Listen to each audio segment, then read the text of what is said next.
Hello friend, good morning. कैसे हैं आप लोग? मुझे उम्मीद है कि आप सब बहुत ही अच्छे होंगे। तो चलिए, मैं आज आपके लिए क्लास 10th एनसीईआरटी बुक का वीवीआई इम्पॉर्टेंट चैप्टर बायोलॉजी से लेकर के आया हूँ, जिसका नाम उत्सर्जन है। तो ये जो उत्सर्जन चैप्टर है, ठीक है, इसके बारे में मैंने आपको बहुत कुछ पढ़ा दिया है। मनुष्य में उत्सर्जन चल रहा था, तो उत्सर्जन चैप्टर जो है, इस उत्सर्जन चैप्टर के अंदर जो है हमको अभी पढ़ना है। उस दिन पढ़ा दिए थे कि वृक्क का क्या कार्य है, ठीक है। अब अभी पढ़ाएंगे कि वृक्क के अंदर जो है, जो ग्लोमेरुलर फिल्ट्रेशन होता है, ट्यूबुलर फिल्ट्रेशन होता है, ठीक है, या ट्यूबुलर स्रवण होता है, तो ये सब कैसे काम करता है, ठीक है। तो अभी तक अगर आप मेरे channel learning point by MD Ashraf sir पे नए हैं, प्लीज़ मेरे channel learning point by MD Ashraf sir को सब्सक्राइब करें, लाइक करें, जितना ज़्यादा हो सके शेयर करने की कोशिश करें।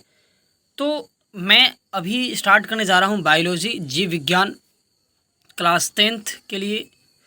चैप्टर का नाम उत्सर्जन है, ठीक है। और इस चैप्टर में वृक्क का जो है क्या कार्य है उसके बारे में बताना है, क्योंकि इससे पहले वाले वीडियो में मैंने वृक्क के बारे में बता दिया कि वृक्क का जो है क्या कार्य है, और उससे जो है फिर मैं स्टार्ट कर रहा हूँ और आगे बहुत सारे पॉइंट पे मैं बात करूँगा। तो ये मनुष्यों में उत्सर्जन जो है टॉपिक चल रहा है।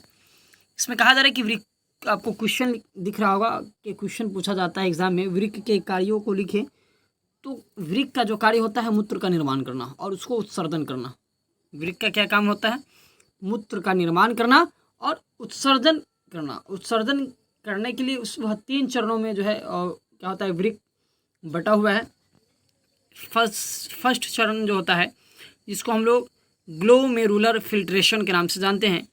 सेकेंड जो चरण होता है उसको हम लोग ट्यूबुलर कहते हैं इसको हम लोग जो है पुनर्वेशन कहते हैं, इसको ट्यूबुलर पुनर्वेशन, ठीक है। यहाँ पे पुनर्वेशन होगा, ठीक है, जिसको हम लोग अंग्रेज़ी में जो है कहते हैं रिस्क्रिप्शन के नाम से भी जानते हैं, ठीक है। आगे जो है तीसरा जो चरण होता है उसको हम लोग ट्यूबुलर स्रवण के नाम से जानते हैं, ठीक है। तो ये 3 चरण में जो है क्या होता है कि मनुष्य के शरीर के अंदर जो है उत्सर्जन की क्रियाएं पूरी होती है, और वृक्क जो होता है यह उत्सर्जन अंग होता है, जिसके बारे में मैंने आपको बता दिया है। अब वृक्क का सबसे ऊपरी भाग जो होता है, एक अभिवाही धमनिका होता है, दूसरा अभिवाही जो है क्या होता है कि जो दोनों जो नस होता है यह धमनी से मिला होता है, जिसका नाम अभिवाही धमनिका होता है। अब ये अभिवाही धमनिका जो होता है कहाँ जाकर मिलता है? तो ग्लोमेरुलस में, और ग्लोमेरुलस के अंदर जो है फिर जो है उसके बाहरी वाला भाग है, जिसको हम लोग बोमेन संपुट के नाम से जानते हैं। और वह बोमेन संपुट एक जो है नलिका के द्वारा आगे आता है मुड़ते हुए, जो आपको यहाँ पे दिख रहा है, जिसको हम लोग अवरोही चाप के नाम से जानते हैं। किस नाम से जानते हैं? अवरोही चाप के नाम से जानते हैं। तो ये जो है आपको ये जो मुड़ा हुआ दिखाई दे रहा है ये अवरोही चाप है, और ये जो है बोमेन संपुट है, ठीक है। और ये जो दिख रहा है आपको ग्लोमेरुलस है, ठीक है। तो ये ग्लोमेरुलस जो है कहाँ से आता है? तो ये जो ग्लोमेरुलस है यह जो है अभिवाही धमनिका से मिला हुआ होता है। और फिर जब आगे जाते हैं हम लोग, ठीक है, जब हम क्या करेंगे, जब हम आगे जाते हैं तो ये अवरोही चाप जो है इस तरीके से मुड़ करके आपको दिख रहा होगा, ये अपने अंतिम छोर पे पतले, ठीक है, पतले नलिका से होकर जो है गुजरता है। ये कौन? अपवाही कहते हैं अवरोही चाप, जिसको हम लोग हेलेन के चाप के नाम से जानते हैं। और फिर यह यहाँ से आते हुए इधर रिटर्न जाता है ऊपर की ओर, ठीक है। हेलेन चाप से ऊपर की ओर जैसे ही बढ़ जाता है तो जाने के बाद जो है वह जो है कहाँ मिल जाता है? संग्राहक नलिका में। ये जो है संग्राहक नलिका, ठीक है। और फिर संग्राहक नलिका से होते हुए जो है कहते हैं अपशिष्ट पदार्थ जो है छनते छनते कहाँ तक आता है? सामान्य संग्राहक नलिका, ठीक है। उसके बाद जो है अधिरोही चाप, इसका नाम तो अधिरोही चाप है, ठीक है। इस तरीके से होते हुए जो है आपको यहाँ तक आता है, ठीक है। अब यहाँ पर जैसे ही आता है तो यहाँ पर आने के बाद आपको दिख रहा होगा कि अधिरोही चाप तो ये वाला भाग है, और ये जो भाग है ये वाला भाग, ठीक है, इसको हम लोग सामान्य संग्राहक नलिका से नाम देते हैं। इस तरीके से जो है जो हमारे शरीर के अंदर अपशिष्ट पदार्थ होता है उसका छानना मतलब उसकी जो है छनावट जो है उस पूरा होता है हमारे शरीर के अंदर वृक्क नलिका में। अब वृक्क नलिका से रिलेटेड अगला जो है कि हमारे शरीर के अंदर जो ग्लोमेरुलर फिल्ट्रेशन होता है, उस ग्लोमेरुलर फिल्ट्रेशन के बारे में हम कैसे जानेंगे। ग्लोमेरुलर फिल्ट्रेशन जो है वह किस प्रकार से है और कैसा है। तो कहा जा रहा है कि ग्लोमेरुलर फिल्ट्रेशन जो होता है यह एक छन्ना की तरह कार्य करता है। क्या करता है? छन्ना। जिस तरीके से हम लोग कहते हैं और चाय वगैरह को जो छानते हैं छन्नी के ज़रिए, उसी तरीके से जो है हमारे शरीर के अंदर जो है अवशिष्ट पदार्थों को यह क्या करता है? छन्ना की तरह कार्य करता है छानने में। अब उसके बाद कह रहा है कि फिल्ट्रेशन, ग्लोमेरुलर फिल्ट्रेशन जो है यह अभिवाही धमनी जिसका व्यास अपवाही धमनिका से अधिक होता है। अभिवाही धमनी जिसका व्यास अपवाही धमनिका से क्या होता है? अधिक होता है, और उससे यह क्या होता है? जुड़ा हुआ रहता है। ठीक है, कौन सी जुड़ा रहता है? तो ये ग्लोमेरुलर फिल्ट्रेशन कह रहा है कि ये जो ग्लोमेरुलर फिल्ट्रेशन ये एक छन्ना है। ठीक है, अभिवाही धमनी जिसका व्यास अपवाही धमनिका से क्या होता है? अधिक होता है, और यह रक्त के साथ जो प्लाज्मा होता है उस सभी प्लाज्मा, लवण, ग्लूकोज को क्या करता है, और साथ ही साथ उसके साथ और जो भी अन्य पदार्थ होते हैं उस सभी पदार्थों को ग्लोमेरुलर फिल्ट्रेशन जो होता है, ग्लोमेरुलर फिल्ट्रेशन वह जो है क्या करता है कि छान लेता है, फिल्ट्रेट कर लेता है, छानने का काम करता है। और जब छन जाता है उसके अंदर जो है रक्त के साथ प्लाज्मा, लवण, ग्लूकोज जो पदार्थ होता है और उसके साथ साथ और जो भी अन्य पदार्थ होते हैं वो सब छट जाता है। तो छटने के बाद कह रहा है कि और कोशिकाएँ जो होती है और उसके अलावा जो प्लाज्मा, प्रोटीन, बोमेन संपुट के भित्ति के लिए जो है परागमय होता है। इसी फिल्ट्रेट को हम लोग ग्लोमेरुलर फिल्ट्रेट के नाम से जानते हैं। मतलब सीधा सिंपल बात में भाषा में हम ये कह सकते हैं कि ग्लोमेरुलर फिल्ट्रेशन जो होता है यह रक्त में उपस्थित प्लाज्मा, सभी लवण, ग्लूकोज और अन्य पदार्थों को यह छानने का काम करता है। ठीक है, और छानने के बाद जो अवशिष्ट पदार्थ होता है उसको अपने से आगे की ओर भेज देता है, और जो पदार्थ क्या कहते हैं हमारे शरीर के लिए उपयोगी होता है उसको वह क्या करता है? अवशोषित कर लेता है, सोख लेता है। ठीक है, अब ट्यूबुलर कहते हैं शोषण क्या होता है? तो ट्यूबुलर पुनर्शोषण जो होता है यह ग्लोमेरुलर फिल्ट्रेट जब नलिका से होकर गुजरता है, जब ग्लोमेरुलर फिल्ट्रेट जो है नलिका से होकर गुजरता है तो उसी समय उस पदार्थों को शोषित कर लेती है। मतलब जो है ट्यूबुलर कहते हैं, और ये जो होता है फिल्ट्रेशन जो होता है ग्लोमेरुलर फिल्ट्रेशन, इस ग्लोमेरुलर फिल्ट्रेशन में जो अवशिष्ट पदार्थ गुजरता है नलिका से और जो उपयोगी होता है उस उपयोगी पदार्थ को यह क्या करता है ये ट्यूबुलर पुनर्शोषण उसको जो है अवशोषित कर लेता है, यानी शोषित कर लेता है। ठीक है, उसी समय जिसकी आवश्यकता होती है तथा जिसकी आवश्यकता नहीं होता है उसको वह क्या कर देता है? छोड़ देती है। यह किसका काम है? ट्यूबुलर पुनर्शोषण का, छानने का काम है। किसका? ग्लोमेरुलर फिल्ट्रेशन का। ठीक है, ग्लोमेरुलर फिल्ट्रेशन का काम है छानना के रूप में यह कार्य करता है, और ट्यूबुलर पुनर्शोषण जो है इसका काम होता है जो छना हुआ पदार्थ, अवशिष्ट पदार्थ है उसको बाहर कर देना। ठीक है, और जो उपयोगी पदार्थ है उसको शोषित कर लेना। ठीक है, अब उसके बाद कह रहा है कि कहते हैं जो अवशिष्ट पदार्थ होता है उसको वह छोड़ देता है, जिसके बाद छोड़ा गया पदार्थ का उत्सर्जन हो जाता है हमारे शरीर से, वह क्या होता है? निष्कासित हो जाता है। और तीसरा जो भाग है, तीसरा चरण जो है हमारे शरीर के अंदर जो है कहते हैं फिल्ट्रेशन का, छनने का, हमारे शरीर के अंदर जो अवशिष्ट पदार्थ है उसमें जो वृक्क नलिका के अंदर तीसरा जो क्या होता है चरण में जो क्या होता है कि उत्सर्जित पदार्थ जो होते हैं वह तीसरा चरण में जब जाता है तो पहला चरण में तो छनता है, दूसरा में अवशोषित होता है। ठीक है, लेकिन तीसरा चरण में क्या होता है? तो कह रहा है कि वृक्क नलिका द्वारा अवशोषित होने वाले पदार्थ जैसे जल, ग्लूकोज तथा एमिनो अम्ल कोशिकाओं द्वारा पुनः अवशोषित कर लिए जाते हैं। जो पदार्थ ग्लोमेरुलर फिल्ट्रेट में छन नहीं पाते हैं, रक्त के साथ अपवाही धमनिका से होते हुए रक्त प्रवाह में पहुंच जाते हैं, यह क्रिया ट्यूबुलर स्त्रवण कहलाता है। मतलब कह रहा है कि हमारे शरीर के अंदर जो वृक्क नलिका है, इस वृक्क नलिका के द्वारा अवशोषित होने वाला जो पदार्थ होता है जैसे जल हो गया, ग्लूकोज हो गया, एमिनो अम्ल हो गया, या उसके बाद जो है कहते हैं और जो भी कहते हैं अवशोषित होने वाले जो पदार्थ हैं वो सब जो अवशोषित कर लिया जाता है, तब उसके बाद जो है कुछ ऐसा पदार्थ होता है जो ग्लोमेरुलर फिल्ट्रेट में नहीं छन पाता है। ठीक है। और वह नहीं छनने के बाद रक्त के साथ वो क्या होता है, अपवाही धमनिका से होते हुए रक्त में प्रवाह कर जाता है, पहुंच जाता है। तो ये जो रक्त में जो प्रवाह करके पहुंच जाता है अपवाही धमनिका से होते हुए, इस जो है प्रकार की क्रिया को हम लोग ट्यूबुलर स्त्रवण के नाम से जानते हैं। अब ये तो हो गया, कहते हैं हमारा जो वृक्क नलिका है किस प्रकार से काम करता है, तो 3 चरण में काम करता है उसके बारे में, ठीक है।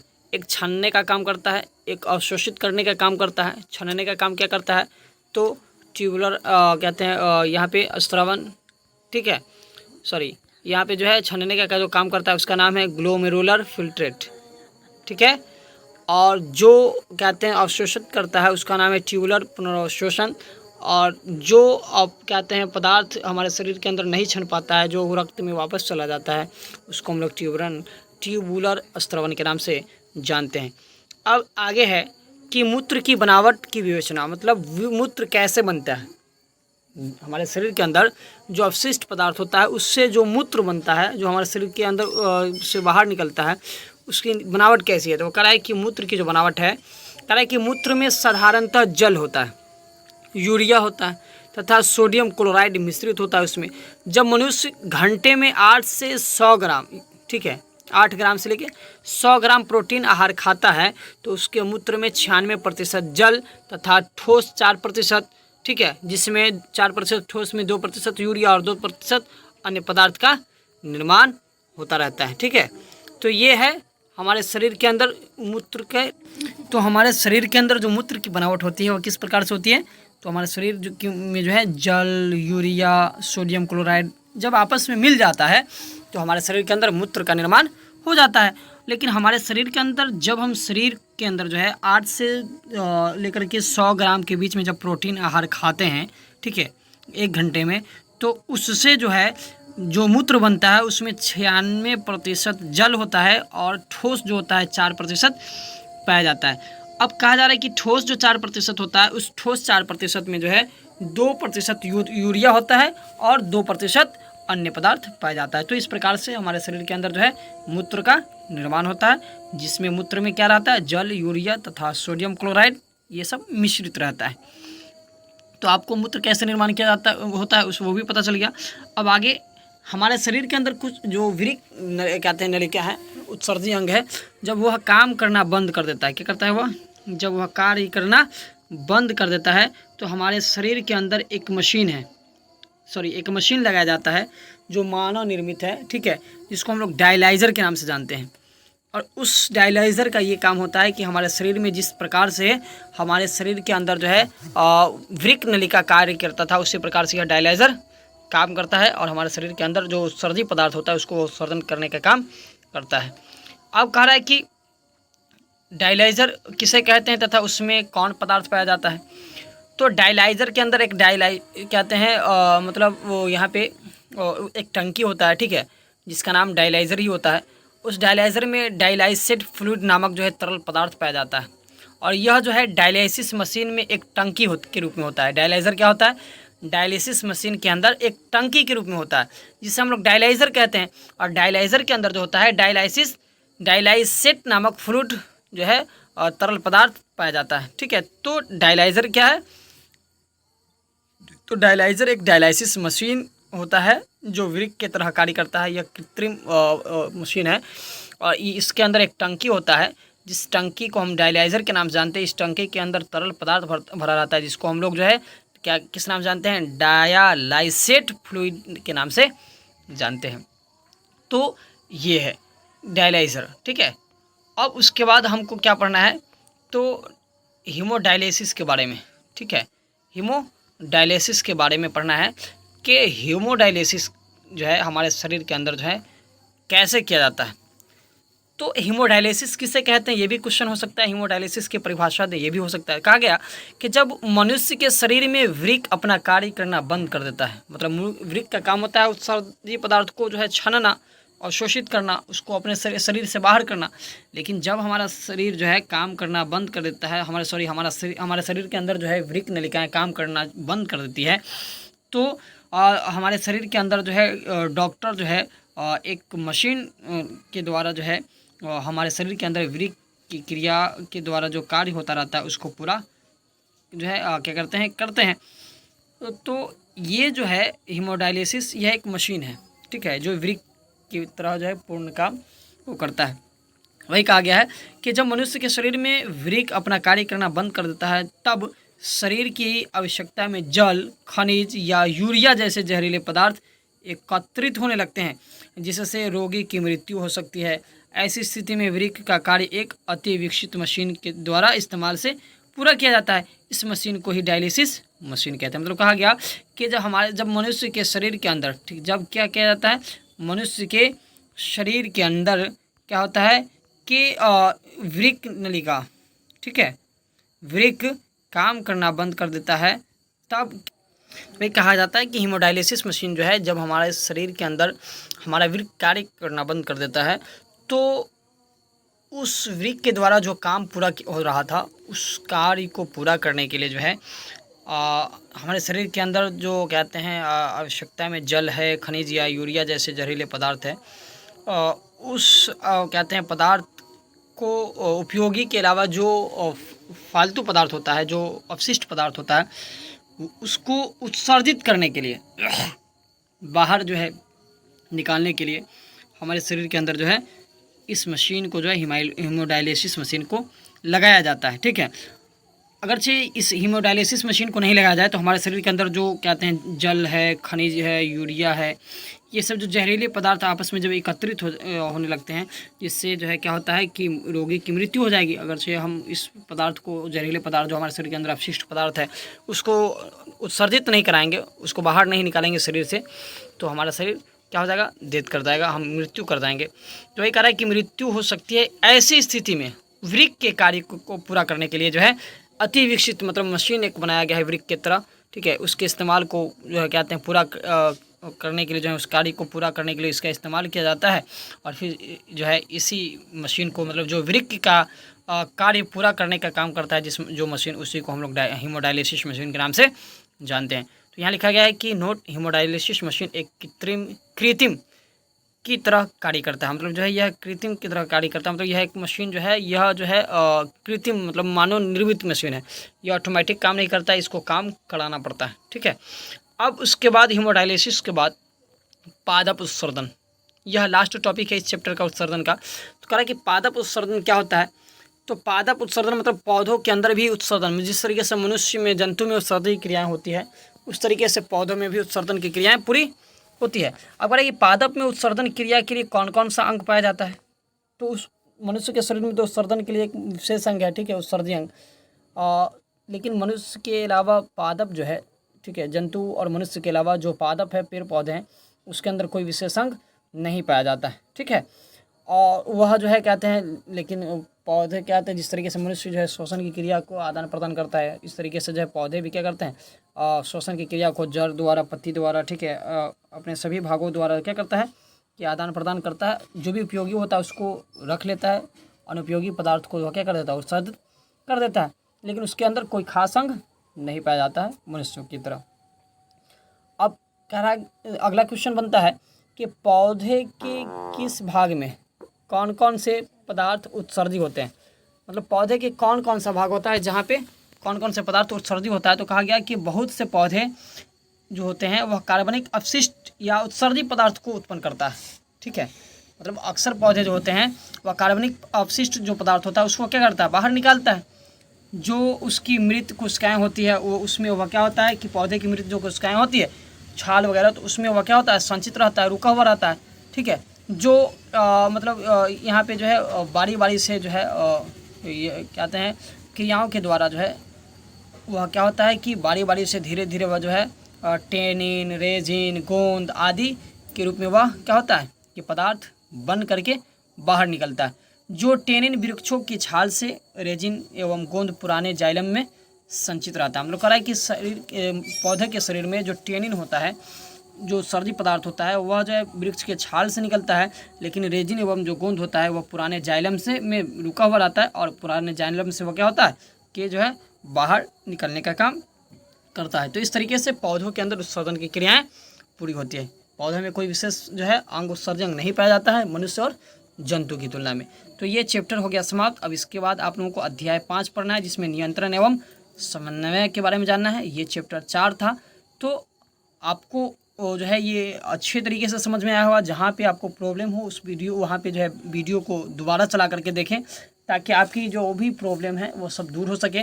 फिर भी नहीं समझ में आए तो मेरे कमेंट बॉक्स में आप जो है भर भर करके कमेंट करें, ठीक है, जितना ज़्यादा हो सके, और मुझसे जो है सभी प्रकार की परेशानियों का हल लेने की कोशिश करें।